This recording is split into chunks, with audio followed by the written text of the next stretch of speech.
Saludos, amigos y amigas de La Respuesta. El 28 de noviembre, es decir, el miércoles de esta semana, La Respuesta cumplió 30 años. 30 años de servicio, 30 años de dedicación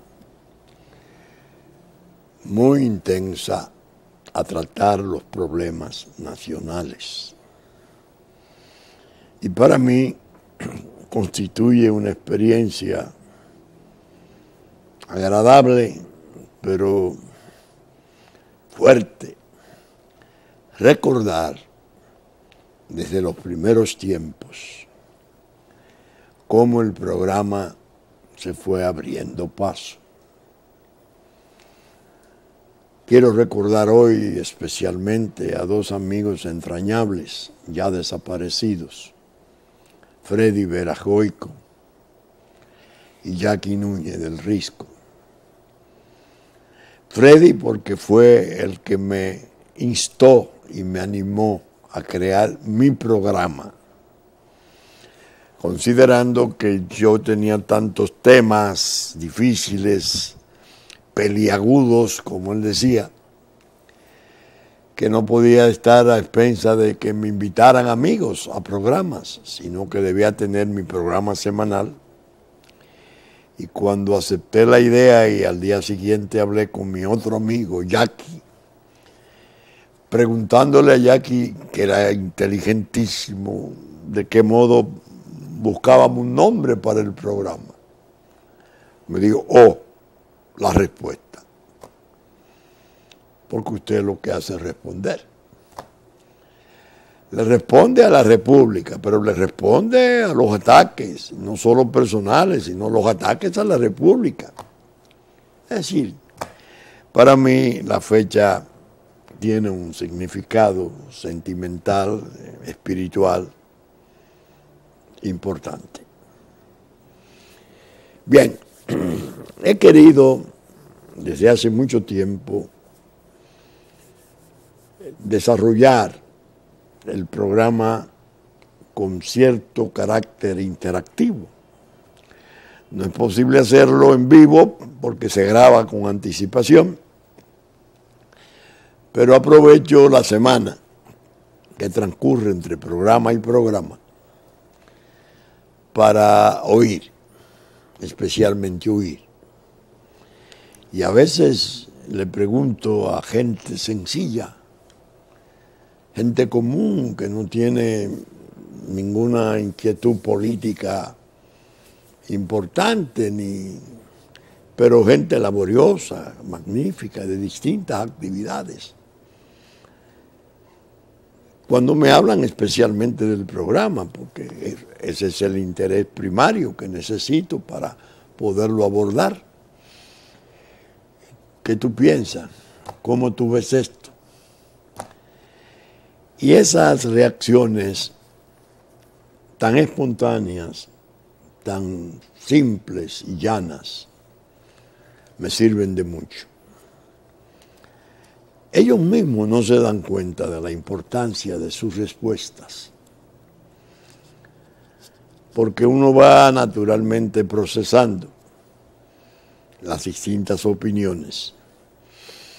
Diríamos una especie de encuesta puntual, muy profesional, porque la está dirigiendo un director de un programa de televisión, abogado de 63 años de ejercicio. Y la verdad que son interesantes. Y en esta semana lo vi. ¿Cuál fue la reacción que más se destacó en la semana a mi pregunta? ¿Y cómo usted ve esto? Doctor, ¿taparon el narco? ¿El capo? El capo es la expresión que usa. ¿Cómo así? Se salió de los periódicos, se salió de las noticias. Precisamente al venir a grabar, leía en el listín una primera plana muy destacada, donde aparece el ministro de Interior, hablando de que el señor Falcón no puede estar aquí, el cowboy de la cocaína, que cumpliera 20 años en Miami, porque violó la ley de inmigración y ni debe ni puede estar aquí, y que es transitorio. El listín lo destaca mucho y hace un comentario editorial interesante, y pienso que esa circunstancia podrá tranquilizar a los amigos, porque no solo fue uno, que me dijeron, ya taparon al capo, ya el capo no existe. Entonces, como esa fue la noticia predominante, yo la procesé. La reacción predominante, debo decirlo con corrección. Y me dije, voy a tratar de responderles. Todos son fans de la respuesta. Algo que le comenté muy brevemente. La gente de poder, del poder actual, los que lo detentan, se han acostumbrado, yo diría con una complacencia exagerada, a la efectividad asombrosa del marketing, el manejo de la noticia, de las imágenes, de las circunstancias, desde los medios de comunicación. Porque, desgraciadamente para el país, hubo una presencia brasileña muy perniciosa, muy perniciosa, asombrosamente inteligente y preparado, muy diestro. Está reputado junto con dos más, uno venezolano, JJ Rendón, el otro ecuatoriano, Durán Barbas, que son haces del marketing político, son los que desarrollan campañas y anticampañas, saben a quién construir y a quién destruir.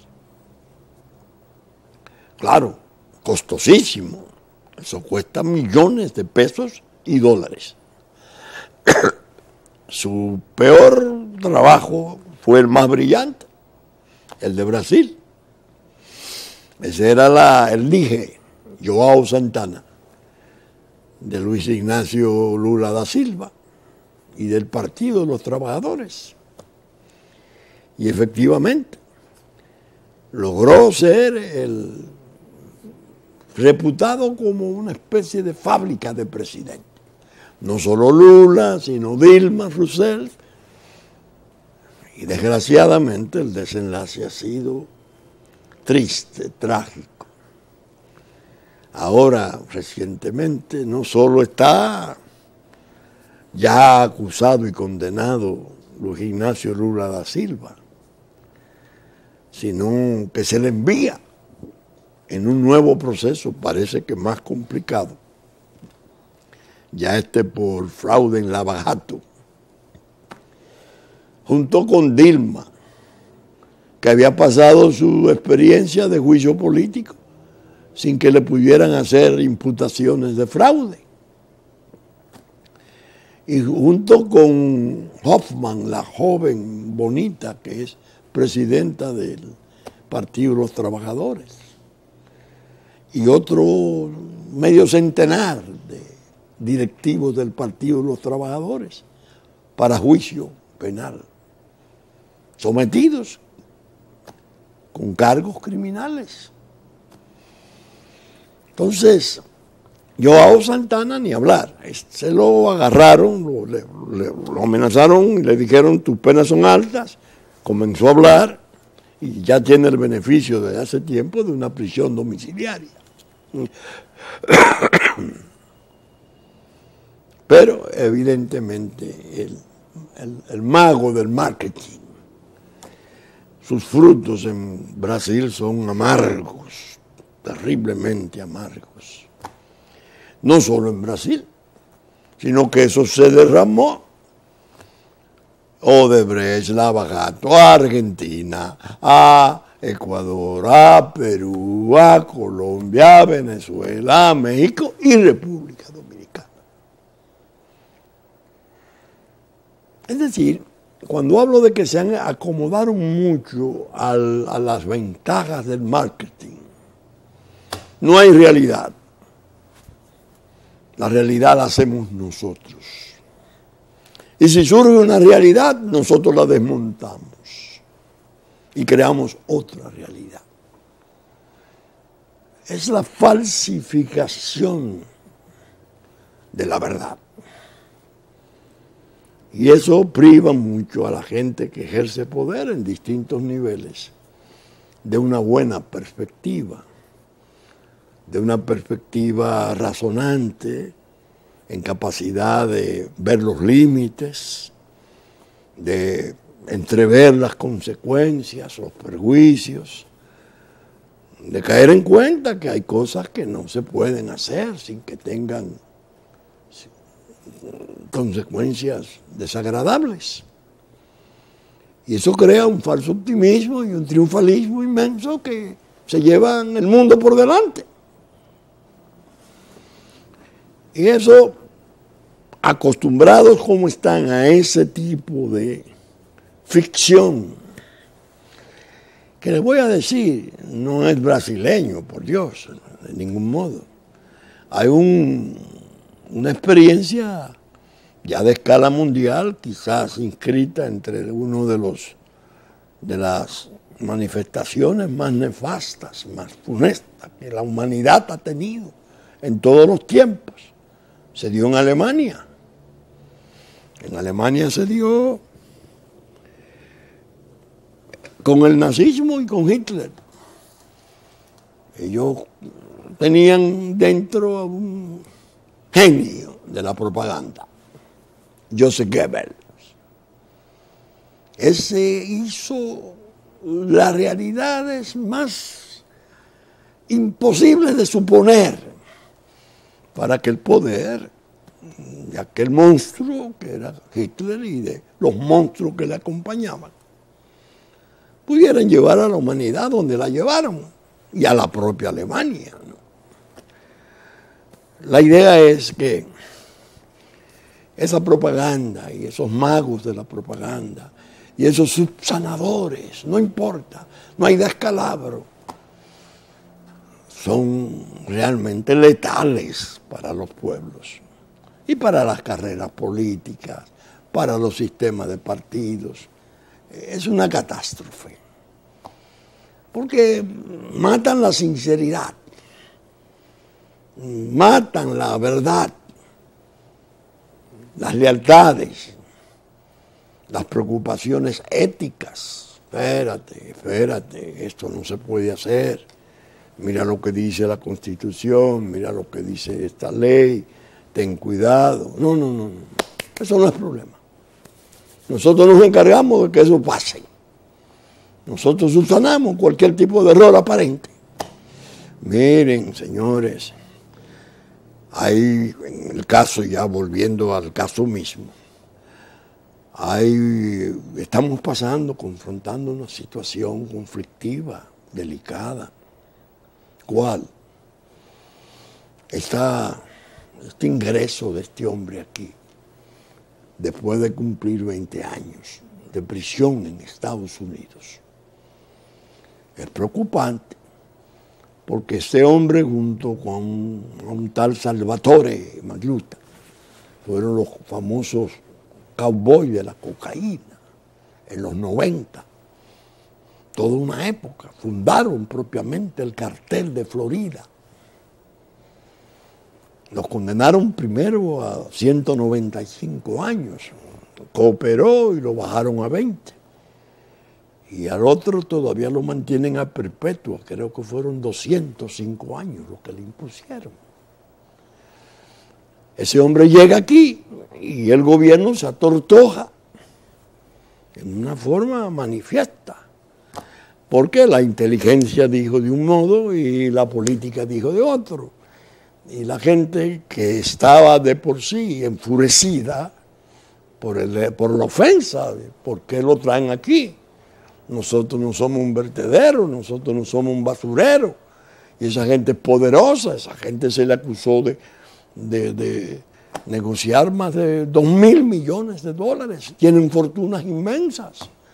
¿Quién dice que estando aquí se va a apaciguar? Es decir, la gente estaba enfadada. Pues no, el gobierno dio unas explicaciones ahí, dijo y no dijo. Bueno, la de hoy que aparece en el listín es presentando el asunto como una cuestión de inmigración, violación de la ley de inmigración. No. La inteligencia del Estado dijo que la CIA le pidió que lo recibieran.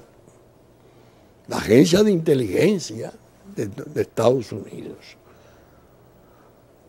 Oigan cómo es.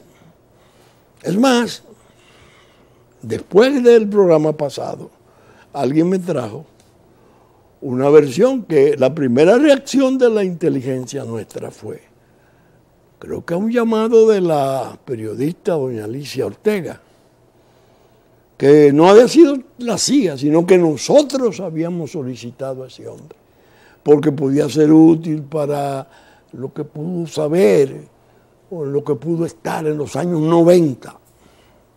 Pero el día siguiente, no, la CIA lo pidió, el señor canciller, no es un acuerdo entre gobiernos.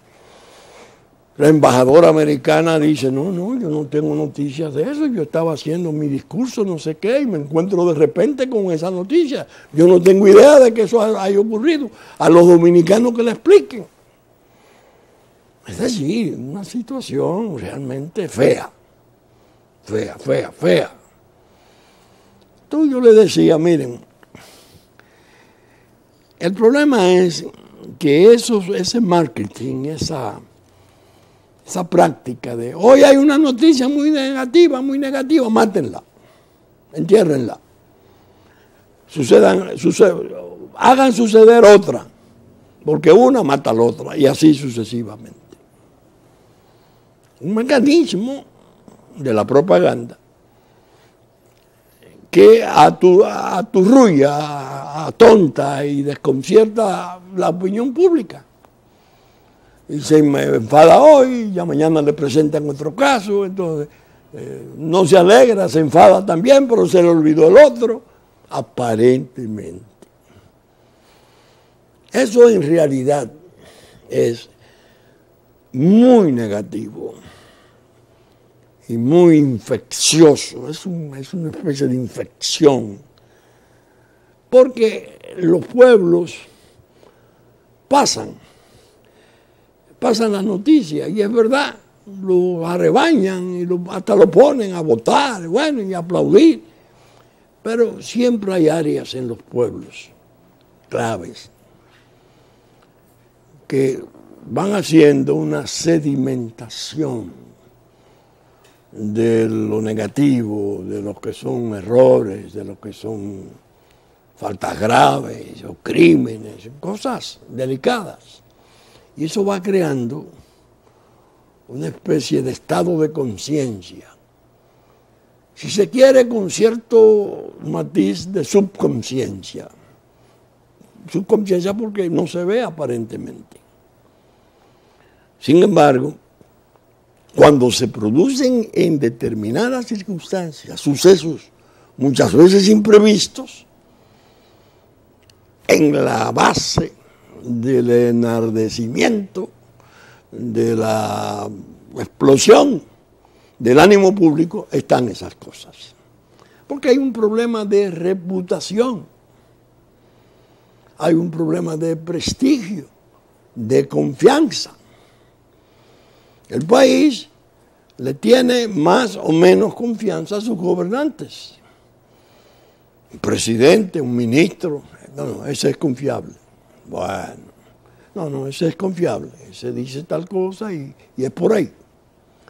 Pero no, sucede que no fue así, que sí fue así.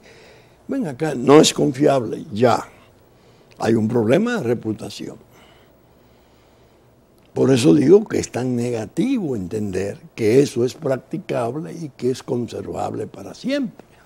Sobre todo, y ahí voy ya a mi programa de lleno, observen ustedes que yo en el programa pasado leí con cierto detenimiento, canzón si se quiere, el informe preparado por el Inside Crime acerca de la droga en el Caribe. Y dije que lo hacía porque quería tener ese contexto para poder referirme a la especie falcón.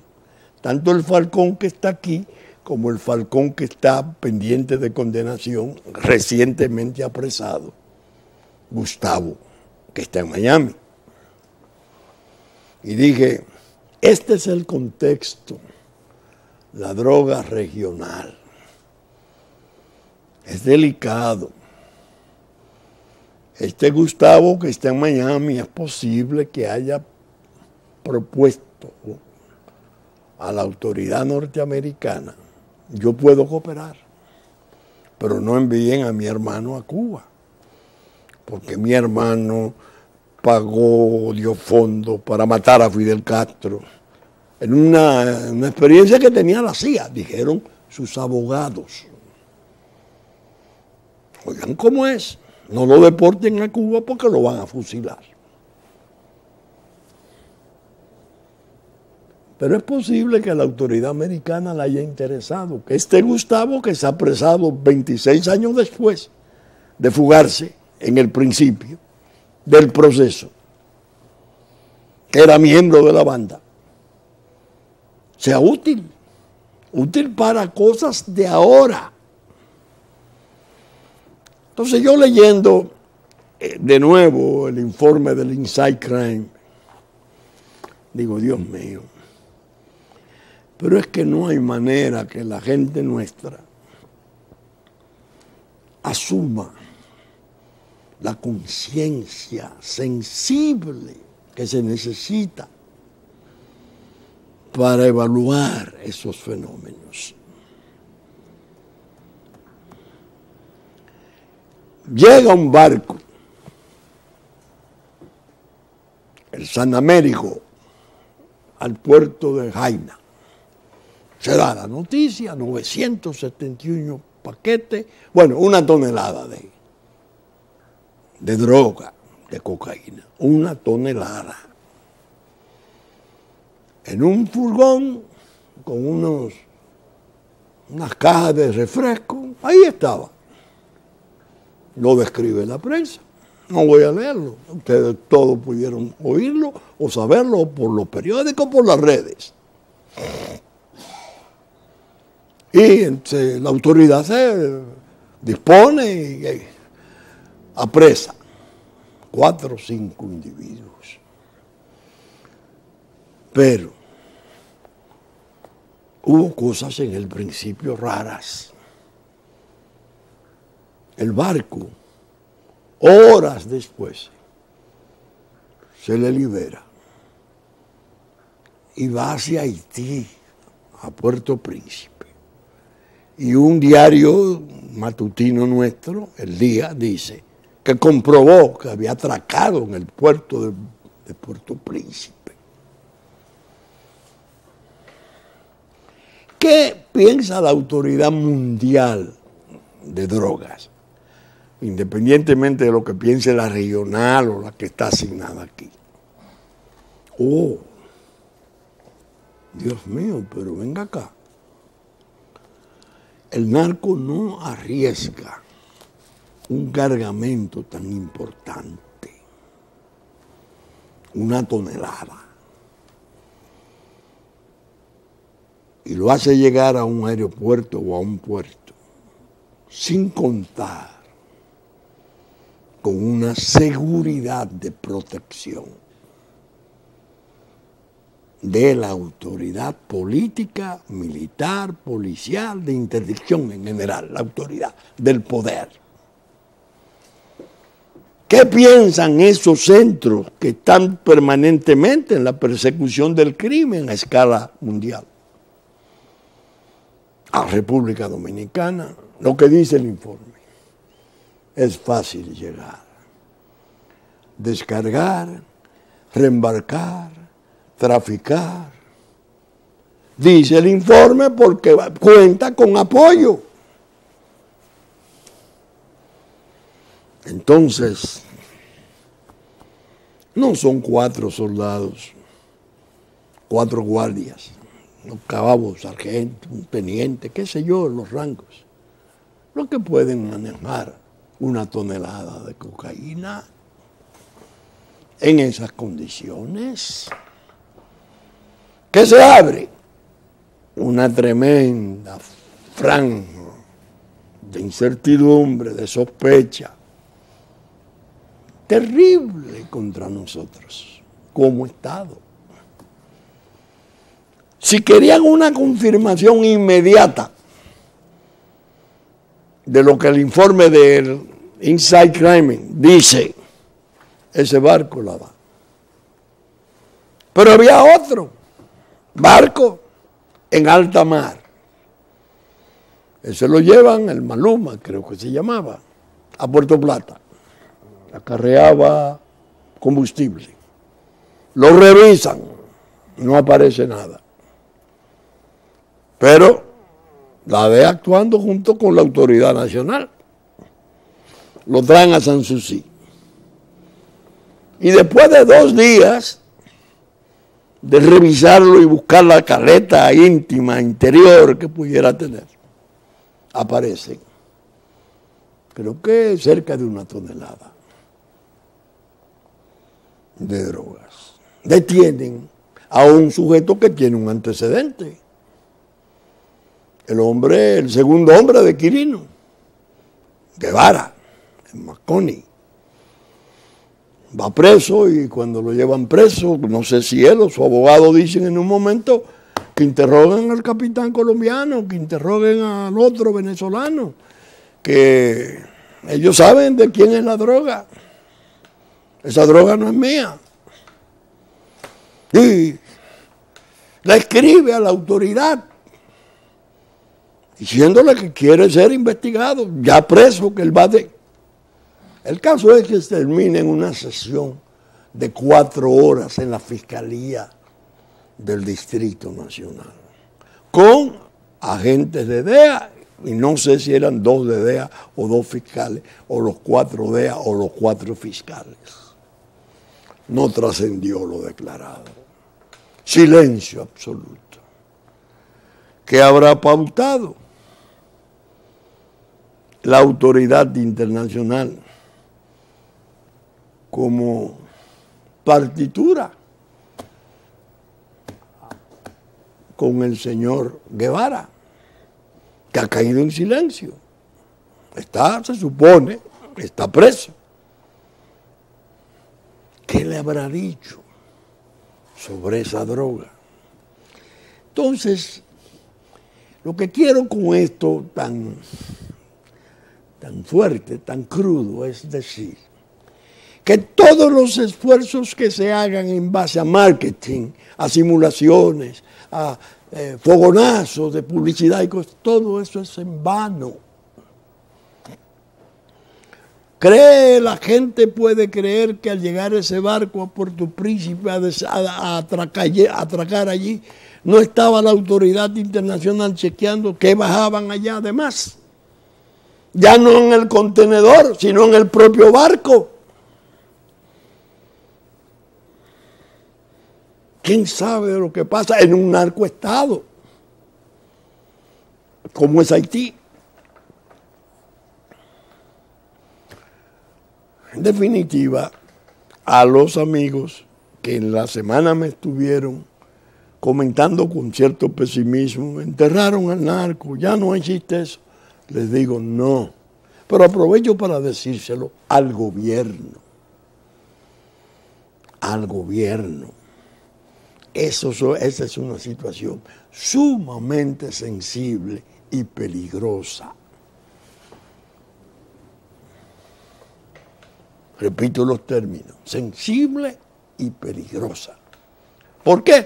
Porque la administración de gobierno que está en el norte lo viene diciendo, lo viene expresando en comunicados, en consideraciones. No es parecida remotamente a la que había. Tiene opiniones duras y drásticas sobre el terrorismo, sobre la droga, sobre el crimen de la droga en la región. Y a nosotros nos tienen ya en una clasificación delicadísima. Entonces ustedes piensan que el propio fenómeno político que se está desarrollando puede seguirse desarrollando en base a la propaganda tradicional, a lo conocido, y que no va a pasar nada. No. Nos van a tener en unas condiciones terribles de vulnerabilidad. Y las fuerzas políticas que hoy se creen poderosos por recursos, que se olviden de eso. Que lo que puede venir es muy drástico, muy serio y muy justo. Porque no es una persecución encarnizada y antojadiza. No. Es montada sobre hechos. Hechos realmente alarmantes. No hay olvido. Todo eso se aluviona. Todo eso se sedimenta. Termina por formar una costra demoledora de lo que se entiende que es poder, instituciones, éxito, elecciones y combinaciones de esa que hace la política esta, que ya sabemos por dónde anda. Le decía a un amigo, mira, cuando Figueroa Agosto explotó, yo me dediqué a estudiar el fenómeno desde el principio, el fenómeno de su presencia. Lo habían condenado a 109 años en Puerto Rico. Supuestamente se fugó. Salió por la puerta principal de una cárcel de Puerto Rico. Pero no se fue a Nueva Zelanda, ni a Australia, ni a Indonesia, no se escondió, vino a Santo Domingo. Aquí, al Conde, a la George Washington. Y a Santo Domingo no esconderse, sino del jet set, Harley Davidson. Cuando llega con un nombre falso. La embajada americana del 2001 pide la extradición. Viene de Estados Unidos la extradición y ella tramita la extradición. 24 horas después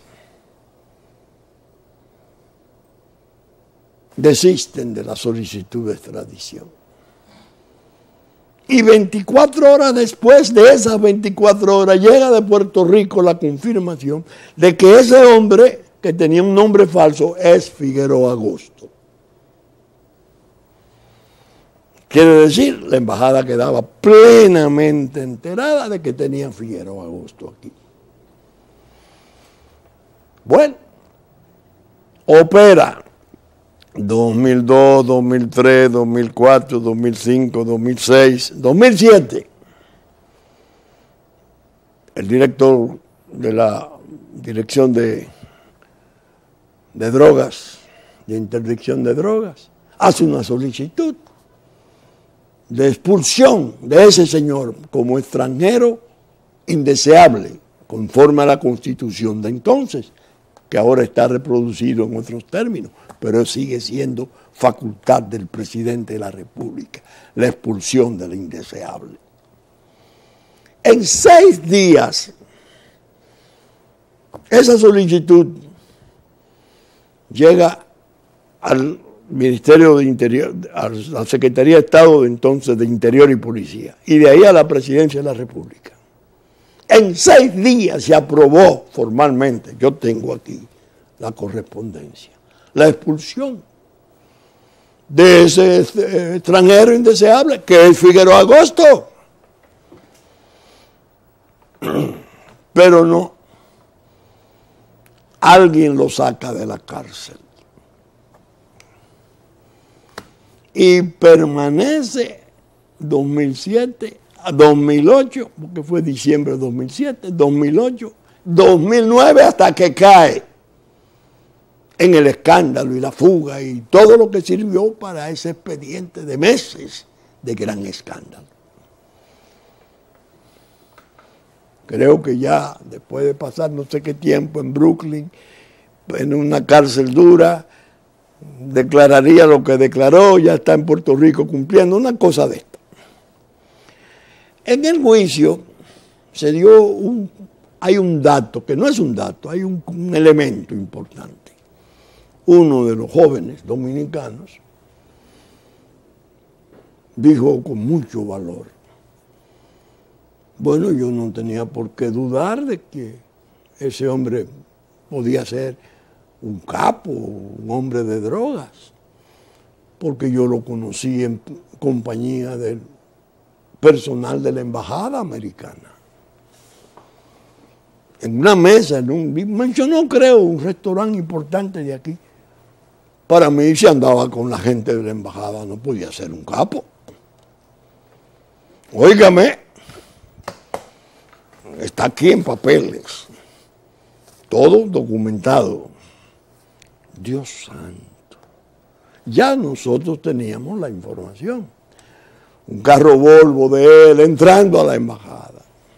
Ya había yo tenido una información personal de un abogado muy amigo, que departiendo con unos funcionarios de la embajada que eran sus amigos, aquí en Arroyo Hondo, alcanzó a ver ese joven que estaba ahí y le dice: ¿este quién es? Dice: ese es un amigo de Honduras.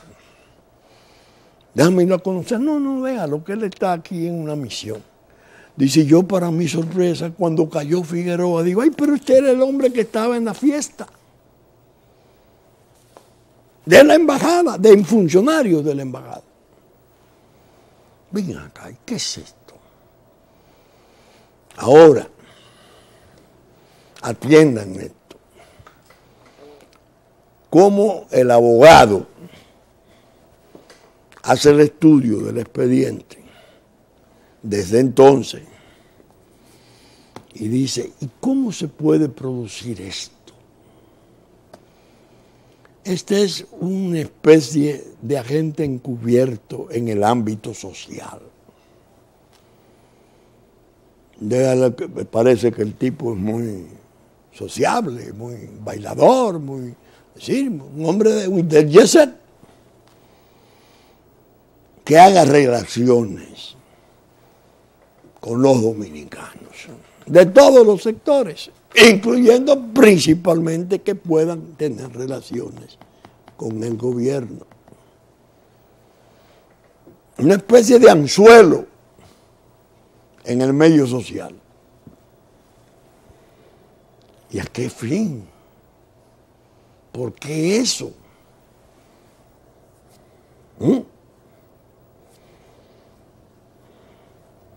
Yo siempre dije: este embajador, que no dura 4 años, sino 6 años, un embajador precisamente de Puerto Rico, abogado del mismo partido del padre de Figueroa, partido político, muy vinculado a los Bush, creo que compañero, no sé, de escuela o de colegio, de universidad, del propio presidente Bush, hijo, no padre. Eso es otra cosa. Pasó 6 años entre nosotros. Ese embajador. Incluso hubo publicaciones que yo conservo que decían que de algún modo tenía alguna relación personal, conocía a Figueroa Agosto, yo creo que le llamaban Junior, no sé qué. ¿Eh? Bueno,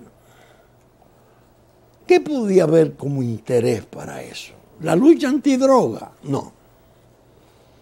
La embajada no se podía complicar en eso porque eso tiene su agencia especializada y eso se opera de otro modo. Pero habían otros intereses. Sí. Barrigol. Discutir, terminar la discusión de Barrigol. Y en la medida que se lograran elementos posibles para desatar supuestos o reales vínculos de escándalo, se podía negociar mejor. ¿Cómo? Después creo que terminó el embajador siendo una especie de miembro de la mesa de Barrigol, de la dirección de Barrigol en el país, porque se quedó en el país y está haciendo un negocio. Negocio no sé, vive entre nosotros o participa de la vida nuestra todavía.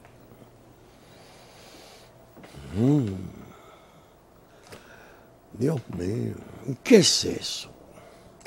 En Colombia hubo casos también peligrosísimos de la embajada americana participando parte de su personal en situaciones muy serias de vínculos, unos úrsugas y esa gente.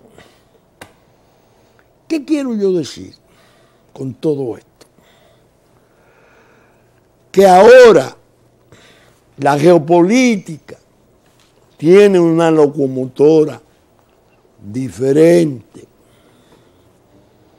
que esa locomotora que está ahí en el norte está dirigida y controlada por gente de formación militar. 4 o 5 exponentes, algunos de ellos, como se sabe, y yo lo repito incesantemente, de enorme cultura, considerados eruditos. Es decir, no son guardia de línea, gente preparada. Y esa administración que libra una batalla a escala mundial con el establishment norteamericano, con la prensa, con Unión Europea, con China, es la que está ahora procesando expedientes de esa naturaleza. Para el país resulta muy peligroso que eso tenga el grado de descuido, de trato torpe que ha venido teniendo. Uno dice, caramba, pero ¿cuántos juicios hay abiertos en Florida? Condenados los sobrinos de la primera dama, esposa del presidente Maduro, por drogas. 2 sobrinos. Sometidos 3 hijos de ella, de matrimonio precedente, junto con el señor Gorrín, el dueño de Globovisión, por lavado, con la declaración de un banquero, confesión de un banquero que dijo que ayudó a lavar $200 millones, y a Gorrín una acusación de $2.000 millones. Dios mío. Condenado un señor de nombre Gabriel Arturo Jiménez Aray, condenado, con Estados Unidos condenó a empresario, abrió Banco Peravia en la República Dominicana. Aquí está. este señor, en coordinación con el señor Gorrín, acusado de haber lavado $1.000 millones utilizando al Banco Peravia de la República Dominicana.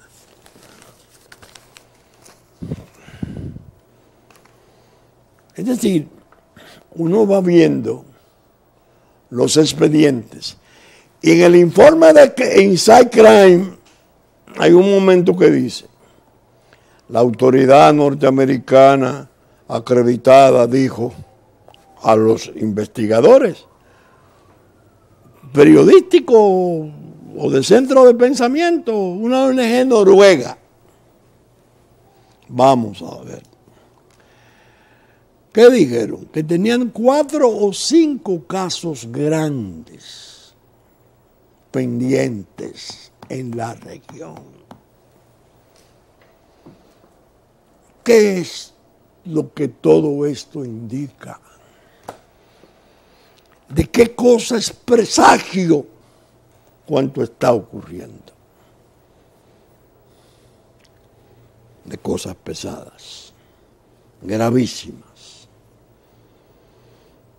Yo quiero destacar, y eso para los amigos que me estuvieron sondeando, tú estás como demasiado benigno,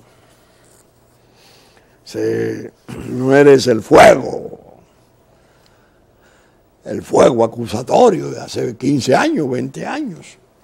Y yo le digo, es verdad, me he ido apaciguando con el tiempo.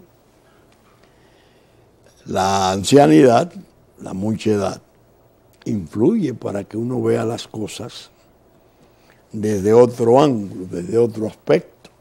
Precisamente, estoy ya garabateando la pregunta del miércoles que viene. Y es una pregunta interesante, porque precisamente se refiere a la ancianidad apacible, cómo se va sosegando, cómo la experiencia se va ahondando y el sujeto termina por, una vez anciano, pensar y decir, bueno, esto es de otro modo. Y yo en la pregunta que sale el miércoles hago esta cita,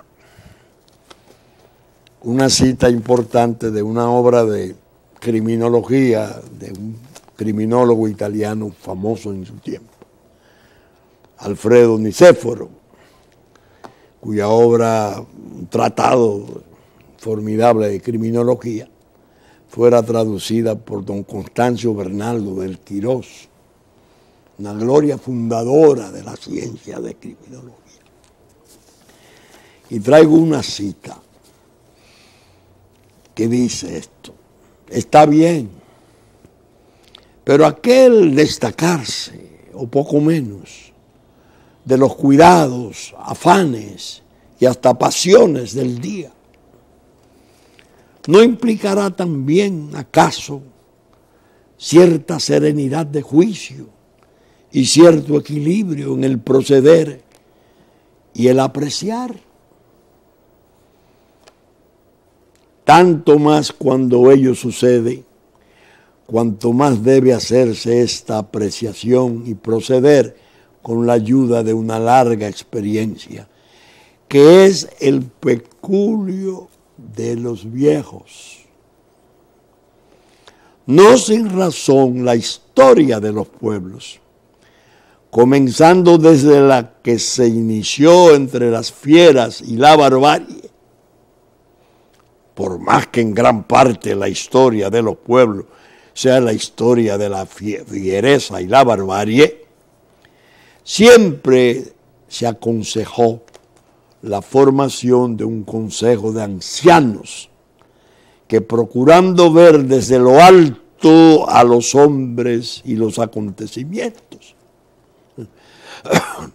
pudiesen comprenderlos mejor en su conjunto y en su desarrollo completo y sucesivo. ha ocurrido. Esa cita la traigo porque ha sido una experiencia de vida. Ahora veo los fenómenos. Claro, el contexto inmenso de la patria, la salud de la nación, del pueblo nuestro, la supervivencia del Estado como tal, todo eso sumado a la conflictividad que se está dando. Me permite ver el fenómeno desde arriba, ver los hombres, ver las disputas, oírlas de los desencuentros, animar a la unidad, aconsejar, recomendar. Pero hay una neutralidad muy respetable cuando se tienen convicciones en los niveles de edad en que yo he llegado, a que yo he llegado. Memoria, por fortuna y gracias a Dios, conservada plenamente. Que algunos amigos me preguntan, ¿y cómo es que usted puede hablar una hora sin comerciales ni cosas de ese, todos estos temas? Digo, porque comencé a ejercer el derecho penal a los 22 años. Y el penalista tiene que ejercer la memoria se ejercita como la carrera olímpica. Hay que recordar fecha, nombre de testigo, todas las circunstancias. He improvisado ahí porque usted no puede salir a su casa a averiguar qué debe contestar. Es en el acto que hay que contestar. Entonces es una memoria entrenada. Afortunadamente y gracias a Dios la conservo. Y eso me permite empalmar un presente con un pasado y sacar balance. Y tener ya presentimientos, cuando un presentimiento cae entre la gente de mi edad, desinteresado, serio, tómenlo en cuenta. No es un capricho, ni una maldad. Es una realidad que el marketing, por muy Joao Santana que se tenga, no puede borrar. Bien, saben ustedes, estamos saliendo por Super Canal 33 3 del cable, 33 televisión abierta en nuestra versión central, domingo a las 11 de la mañana. Que ya nos anticipó Cinevisión, Canal 19, a las 6 de la mañana de sábado, como Telefuturo, Canal 23, después de la misa de San Antonio, domingo a las 8 de la mañana. Musavisión, TV3, TV Plata, Puerto Plata, de 10 a 12 del mediodía de domingo. Teleimpacto y Telenor, San Francisco de Macorís, 12 del mediodía de domingo. Teleimpacto, 9 de la noche. Telenor, 6 de la tarde. TNI, 51, 7 de la noche de domingo. Que los diarios Horizonte y Digital Dominicano reproducen nuestros contenidos. Que la radiodifusión está a cargo de Radio Real de la Vega en la versión central de domingo a las 11 de la mañana y Hit 92 en las 6 de la mañana de domingo. Que asimismo los canales amigos de Constanza, Montecristi, Higüey, Romana, reproducen nuestros contenidos en los tiempos pertinentes. Con la gracia de Dios, esperamos estar con ustedes el próximo fin de semana en otra entrega de La Respuesta, su respuesta. Muchas gracias y hasta entonces.